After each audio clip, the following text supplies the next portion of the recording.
नमस्कार, सुस्वागतम, वेलकम, अभिनंदन। मैं हूं डॉक्टर वाय राखी। आप अपना और मेरा दोनों का यूट्यूब चैनल देख रहे हैं। आप लोगों का बहुत बहुत स्वागत है आपके अपने यूट्यूब चैनल पर, बिलीव इन योर कर्मा।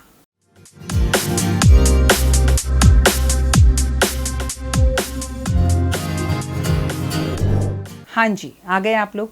अपने कर्मा पर विश्वास करना बहुत ज़रूरी है, क्योंकि जब हम भगवान के मंदिर में जाते हैं तो हम भगवान से कहते हैं, भगवान मुझे धन दे दे, भगवान मुझे दौलत दे दे, भगवान मुझे पैसा दे दे, भगवान मुझे ये दे दे, भगवान मुझे वो दे दे।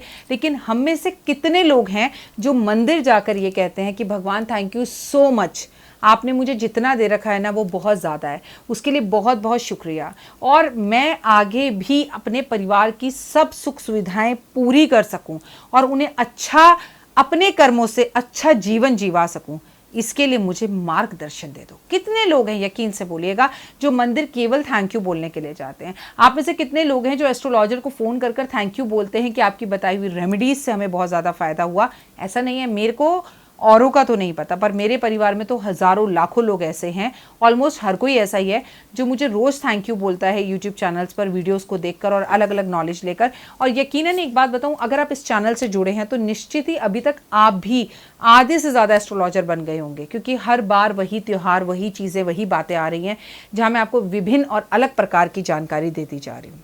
आज हम इस वीडियो में बात करेंगे 13 अगस्त को गोगा नवमी की। गोगा नवमी होती क्या है? रक्षाबंधन की पूजा से ये आरंभ की जाती है, मतलब राखी वाले दिन से ये पूजा आरंभ की जाती है और ये आगे तक नवमी तक पूजित होती है इसकी, इसलिए इसे गोगा नवमी कहा जाता है। इस बार 2020 में गोगा नवमी 13 अगस्त की है। इसे कहा जाता है कि भाद्रपद की कृष्ण पक्ष की नवमी को जो तिथि होती है उसे गोगा नवमी कहते हैं। इसमें नागों की, सर्पों की पूजा होती है। जैसे हमारे लिए बहुत ज़रूरी है नाग पंचमी, जिन्हें सांपों के बुरे सपने आते हैं या जिनके यहाँ पर सांपों की मतलब उनके कुल देवता हैं तो उनके यहाँ ये पूजा होती है, या जिनको सांप से ग्रसित है, उनके परिवार में सब लोग सांपों से ही मर रहे हैं या उनको बार बार उनके घर में सांप निकल रहे हैं, तो उन्हें इस गोगा अष्टमी के नवमी के बारे में जो है वो पता होना चाहिए। गोगा नवमी के बारे में बता दूं कि कृष्ण जन्माष्टमी के ठीक अगले दिन इसे मनाया जाता है और ये हर बार फिक्स होती है कि उसी टाइम में होगी। ये इसमें नागों की पूजा की जाती है और इसमें कोयले से कच्ची मिट्टी लगाकर, जो है गुड़ मणि लगाकर और मिट्टी लगाई जाती है और उसके बाद कच्चे कोयले से 5 नागों की तस्वीर बनाई जाती है और इन तस्वीरों की फिर पूजा की जाती है। इनके आगे घी का दिया जलाया जाता है और शिव की पूजा की जाती है और इन्हें प्रणाम किया जाता है और इनकी पूजा होने से कहते हैं कि हम बड़े बड़े नाग दोषों से मुक्त हो जाते हैं। इसकी कहानी भी सुनी जाती है और इसकी कहानी जो है कलिका सांप की कहानी है कि वो कलिका सांप अपने पूरे परिवार के साथ यमुना में रहता था, लेकिन यमुना में जब पानी लेने लोग जाते थे तो लोग डर जाते थे, उनके परिवार के कभी कोई सांप, कभी छोटा कभी बड़ा सांप ही सांप दिखते थे। तो लोगों ने कृष्ण जी की भक्ति करी और कृष्ण जी से कहा कि हमें इस कालिका नाग से मुक्ति दिलाइए और इसे यहाँ से हटाइए। उस शेष नाग को वहाँ से निकालकर समुद्र में भेजा गया। कैसे, वो सारी कहानी आप जानते हैं। लेकिन अगर गोगा नवमी की कहानी आप सुनना चाहते हैं तो आपको 11, 12 और 13 अगस्त से पहले 11 को, 12 को मैं 5 मिनट स्टोरीज में ये कहानी ज़रूर सुनाऊंगी। कहते हैं आप ये पूजा करो या ना करो, लेकिन इसकी अगर कथा ही सुन लो ना तो आपको कथा सुनने से नाग दोष से मुक्ति मिलती है, घर में धन बढ़ता है, घर में वैभव बढ़ता है, घर में पैसा आता है। कहते हैं जो गोगा नवमी पर बहुत बड़ी पूजाएं नहीं करना चाहते वो कम से कम चांदी के नाग नागिन लेकर शिवलिंग के ऊपर अगर अर्पण कर कर आएँ या बहते हुए जल में जल प्रवाह कर दे तो कालसर्प दोष जैसे बड़े बड़े रोगों से भी, बड़े बड़े दोषों से भी मुक्ति मिलती है। लेकिन मैं कालसर्प को दोष नहीं, योग मानती हूँ। इस दिन कहानी ज़रूर सुननी चाहिए और लोगों को सुनानी चाहिए। इस दिन आपके घर में सेवियां की खीर बनती है और वो सेवियों की खीर, वो जो 5 हम नागों की तस्वीर कच्चे कोयले से मिट्टी में बनाते हैं, उन्हें भोग लगानी चाहिए, शिवलिंग पर भोग लगानी चाहिए। गोगा देवता आपके हर बंधनों से आपको मुक्त करते हैं। पूर्णिमा से इनकी पूर्णिमा वाले दिन से इनकी जो है पूजा शुरू की जाती है, रक्षाबंधन वाले दिन से। और कहते हैं गुड़ मणि जो होती है उसकी मिट्टी लाकर अगर अपने घर में रखी जाए, ये एक तरह की मिट्टी होती है, इसका नाम है गुड़ मणि है इस मिट्टी के अंदर, वो अपने घर में लाकर अगर इसके ऊपर कोयले से 5 सांपों की तस्वीर अंकित कर कर इसके आगे घी का दिया जलाकर ओम नमः शिवाय का जाप किया जाए और फूल अर्पण किए जाए तो नाग दोषों से मुक्ति मिलती है तथा आपके कार्य जो रुके हों वो संपूर्ण होते हैं। 5 नागों की महिलाएं आकृति बनाती हैं, बस ऐसे ऐसे ऐसे कर कर, और उसके आगे बैठ के कथा सुनती हैं। और ये कथा लोग, बहुत सारे लोग अपनी रसोई के दोनों तरफ बनाते हैं। ये मैंने आपको नाग पंचमी में भी बताया था कि गोगा नवमी की पूजा होती है, तो कोई लोग इस नाग जो है अभी जो पीछे गई है, आपने पूजा करी है नागों की, तो उसमें बनाते हैं, ठीक है। नाग पंचमी पर बनाते हैं, तो कोई गोगा नवमी पर बनाता है। सबके घर के अपने रीति रिवाज है, बट यूपी, एमपी और बिहार से लेकर इवन पंजाब तक ये पूजा की जाती है। गोगा नवमी के बारे में मैं आपको एक बात बता दूं, अगर आप हर कार्य से रुके हुए हैं, आपको घबराहट बेचैनी होती है, आपके कार्य सिद्ध नहीं हो रहे हैं, तो गोगा नवमी की मात्र कथा 5 मिनट स्टोरीज पर जाकर आप ज़रूर सुनिएगा। मैंने एक वीडियो भी कुछ दिन पहले डाला था जिसमें मैंने मालिश के बारे में बताया था। हम उमूमन ऐसा कहते हैं कि शनिवार वाले दिन तेल नहीं लगाना चाहिए, लेकिन घी से मालिश शनिवार वाले दिन कर सकते हैं। या अगर आप शनिवार वाले दिन अवॉइड ही करें, संडे सूर्य का दिन होता है, और अगर संडे वाले दिन आप घी से मालिश करें, खासकर अपने बच्चों की या कुछ चीज़ों की, मैंने आपको जो भी बात बोलती हूँ उसके 2 मीनिंग होते हैं, पहले आप समझ लीजिए, मैं आपको हर चीज़ बताती हूँ।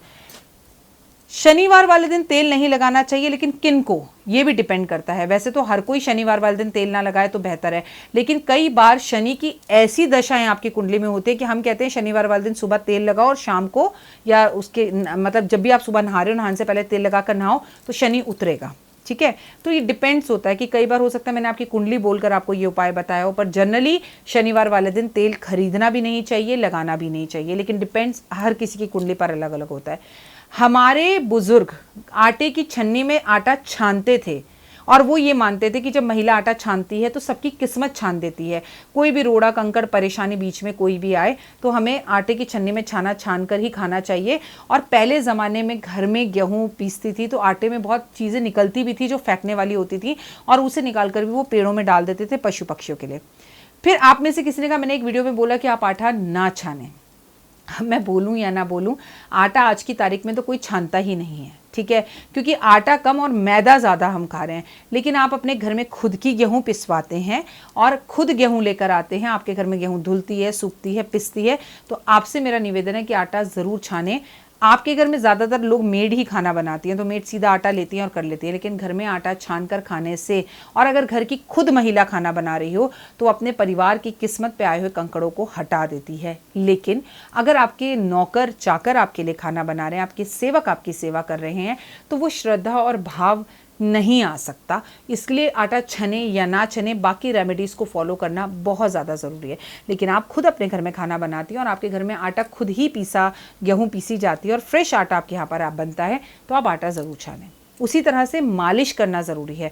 अब कई बार क्या होता है, मैंने आपसे कहा कि वार से त्यौहार, जो आपका जो वार होता है, वार से बड़ा त्यौहार होता है। कई बार आपको घी की मालिश करने का मौका ही नहीं मिल रहा, आप वर्किंग हैं, आपको टाइम नहीं मिल रहा, तो आप दिन मत देखिए, आप वीक में एक बार आप अपने बालों में, अपने शरीर पर, कोई मालिश वाला नहीं भी मिल पा रहा आपको या मालिश वाली नहीं भी मिल पा रही, तो स्वतः घी को गर्म कर कर लगाइए, उसमें थोड़ा केसर और मिला लीजिए, तो आपके लिए बेहद लाभदायक होगा। मैं हूं डॉक्टर वाय राखी और इस वक्त मैं आपको 13 अगस्त को होने वाले गोगा नवमी के बारे में बता रही हूँ। अब जल्दी से 5 उपाय वो लोग जो कालसर्प रोग से ग्रसित है। अगर ये पूजा आपके घर नहीं होती, ये व्रत आपके घर में नहीं होता, तो आप नियमित रूप से रक्षाबंधन वाले दिन पूर्णिमा से लेकर और गोगा नवमी तक शिवलिंग पर जाकर एक एक जोड़ी नाग नागिन रख कर आए। ये चांदी के नाग नागिन बाजार से आपको आसानी से मिल जाएंगे, और भगवान से ये प्रार्थना करें कि मुझे इस नाग दोष से मुक्ति दिलाएं। कई बार होता है कि बार बार एक ही व्यक्ति को सांप काटता है, कई बार होता है बार बार आपके घर में सांप निकलता है, कई बार होता है सांप बड़े सपने में आते हैं, कई बार होता है आपको सांपों से बड़ा डर लगता है, कई बार होता है कि सांप की वजह से आपके कार्य रुकने लगते हैं, आपको कालसर्प दोष होता है, तमाम तरह की ऐसी परेशानियां होती हैं। अभी जैसे रिसेंटली मेरे पास कोटा का एक केस आया, उनके घर में उन्होंने जब से घर बदला है, उनके घर के सारे पुरुष मरते जा रहे हैं। उनसे मैंने कहा अपने घर की वीडियो बना कर दो। जब मैंने उनके घर की वीडियो देखी तो उनके घर में बहुत ज़्यादा नेगेटिव एनर्जीज और ऊपरी हवाओं और साया का साथ है। तो बोले राखी जी, हमने ना ये बात आपको बताई नहीं थी, पर सच ये है कि जिससे भी हमने ये घर खरीदा, उन्होंने हमें बताया कि 3 गाँव की सरहद इस जगह पर आकर मिलती थी और यहाँ बहुत मर्डर हुए थे।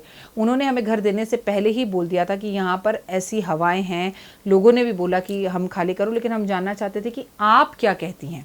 इसीलिए मैंने उन्हें वो घर खाली करने की एडवाइस जल्द से जल्द दी, लेकिन वो घर खाली नहीं कर पाएंगे, क्योंकि जो बुरी आत्माएं हैं ना तो वो घर बिकने देंगी, ना वो उस घर में किसी और को आने देंगी, ना वो उस घर से उन्हें जाने देंगी। उसकी बेहाल क्या रेमेडी है ये मैंने उन्हें ज़रूर बता दी। फर्दर फ्यूचर आप इन छोटी छोटी रेमेडीज़ को कर मैंने आपसे क्या बोला, बिलीव इन कर्मास।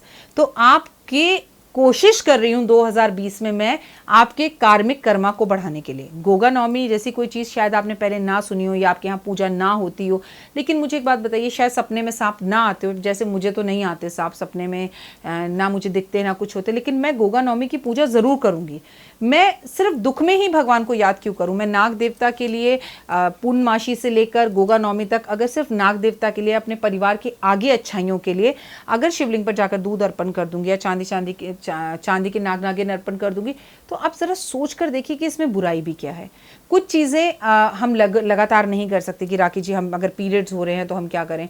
तो आपके पास रक्षाबंधन से लेके 3 अगस्त से लेकर और 13 अगस्त तक का टाइम है, तो क्या एक बार आप गोगा नवमी के नाम पर शिवलिंग पर जाकर दूध दही और केसर ये सब अर्पण या चांदी के नाग नागिन अर्पण नहीं कर सकते? कि जो भी ये गोगा नवमी का समय चल रहा है, इस पर सभी देवी देवताओं को, नाग देवताओं को मेरा प्रणाम, है ना। तो अपने कार्मिक कर्मास को बढ़ाने की कोशिश कीजिए और जहाँ भी एक अच्छा काम करने का मौका मिले उसे आप हाथ से जाने ना दें। फिलहाल दीजिए इजाज़त, आपसे जल्द होगी अगले वीडियो में मेरी मुलाकात। अपना और अपनों का खास ध्यान रखिएगा। और 5 मिनट स्टोरीज चैनल अगर अभी तक आपने सब्सक्राइब नहीं किया है, सब्सक्राइब कीजिए और इस चैनल को भी आप अपने व्हाट्सएप ग्रुप्स में ज़रूर शेयर करें, क्योंकि मेरा मोटिव है हमारा परिवार बढ़े, दिवाली तक बहुत बड़े और हम अच्छी अच्छी वीडियोस शेयर करें और लोगों का भला करें और घरेलू उपायों से लोगों का भला करें और लोगों के पास अच्छी वीडियोस पहुँचें। आज हम 5 लाख हैं, कल हम 10 लाख होंगे, 15 लाख होंगे, 1 करोड़ होंगे, तो सोचिए धीरे धीरे ये लोग भी तो बदल रहे हैं। लोगों ने बोला उनकी ज़िंदगी बदल गई, आपके उपाय ने चमत्कार कर दिया, राखी जी आपके उपाय ने ऐसा कर दिया, तो हम सबका भला क्यों नहीं कर सकते? आप मेरी तरह यूट्यूब पर वीडियो बनाकर डाल नहीं सकते, लेकिन मेरी यूट्यूब वीडियोज़ को प्रमोट तो कर सकते हैं। तो ज़्यादा से ज़्यादा ग्रुप्स के अंदर इस वीडियो को, इसके लिंक को शेयर करिए और लोगों को इसके बारे में बताइए। फिलहाल दीजिए इजाज़त, नमस्कार। मैं डॉक्टर वाई राखी आप लोगों का स्वागत अभिनंदन करती हूँ। Thank you so much. पोटली के लिए अभी से आप इतना जोश दिखा रहे हैं, दिवाली पर मैं आपको पोटली भेजती हूँ और 9 दिन नवरात्रों की पूजा होती है। इस बार भी पोटली बनेगी, लेकिन लॉकडाउन का टाइम है, सामान बाजार में कम मिल रहा है, लोग कम हैं, पंडित जी कम हैं, तो हम पोटलियाँ इस बार पहले से भी कम बना रहे हैं। अगर आपको वो चमत्कारी पोटली चाहिए जो दिवाली पर मंगाकर आपने पिछली बार अपने घर रखी थी, तो आप हमसे संपर्क जल्द से जल्द करें, क्योंकि पोटलियों की बुकिंग शुरू हो गई है और गिनती की पोटलियाँ बनेंगी और ये पोटली आपके घर आपको पहुंचाई जाएगी। अगर आप पोटली चाहते तो ऊपर दिए गए 3 नंबरों पर फोन करें, लेकिन जब भी आप पोटली के लिए फोन करें सबसे पहले मेरी ये सीट देखें, माँ सरस्वती को देखें, पूरा ऑफिस देखें कि आप पोटली सही राखी से मंगवा रहे हैं या नहीं मंगा रहे। वीडियो कॉल कर मेरा ऑफिस देखकर तभी पोटली के पैसे जमा कराइएगा। कितने की पोटली है, क्या है पोटली, कैसे मिलेगी आपको पोटली, तमाम जानकारी अगर आप जानना चाहते तो ऊपर के इन 3 नंबरों के सिवा किसी और नंबर पर कॉल नहीं कीजिएगा। फिलहाल दीजिए इजाजत, नमस्कार।